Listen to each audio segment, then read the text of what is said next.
আচ্ছা, আমাদের এই পশ্চিম মেদিনীপুর জেলায় বিজেপি তো দুটো সাংগঠনিক জেলা আছে, একটা মেদিনীপুর আর একটা ঘাটাল। ঘাটালে টোটাল কোটা বিধানসভা আছে? ঘাটাল ঘাটাল জেলার under এ? বিধানসভায় আপনার 7টা বিধানসভা তো আছে, 7টার মধ্যে কোটা জিতছে 7-এ বিজেপি? 7 জিতবো, 7-এ 7 জিতে 7-এ 7 জিতবো। মানুষ ভেঙে কেশপুরও? কেশপুরও জিতবে। কেশপুর কি করে কেন জিতবে? আপনি বলবেন না? 2021 সালে কেশপুর বিধানসভার মতো আরে বিধানসভা কেশপুরে কি করে কেন জিতবে? জিতবো না?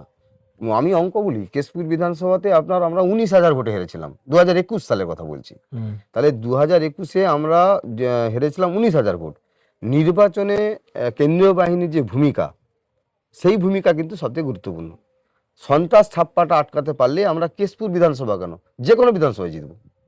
তো 2024-এ আমরা দেখেছি লোকসভা নির্বাচনে যে কেশপুর বিধানসভাতে এত বেশি পরিমাণ ছাপ্পা দিতে পেরেছিল, সেখানে প্রায় 80,000 ভোটের লিড দেয়। অথচ দেখুন 2021 সালে বিধানসভা নির্বাচনে 19,000 ভোটে আমরা প্রার্থী হারিয়েছি।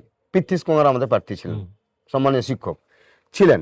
তো 2026 সালেও কেশপুর জিতবো, সবং জিতবো, পিংলা জিতবো, ডেবরা জিতবো, পশ্চিম বাঁশকুড়া, দাসপুর, ঘাটাল জিতবো। তার কারণটা কি? কারণটা এটাই, নির্বাচনের যে এবারের যে 26-এ নির্বাচনে কেন্দ্রীয় বাহিনীর একটা তো অবশ্যই ভূমিকা থাকতে হবে, যে ভূমিকাতে ছাপ্পাটা সন্ত্রাসটা রুখতে হবে। বাকি মানুষ প্রস্তুত আছেন ভোট দেওয়ার জন্য, মানুষ বিজয়কে ভোট দেবেন নিশ্চিত।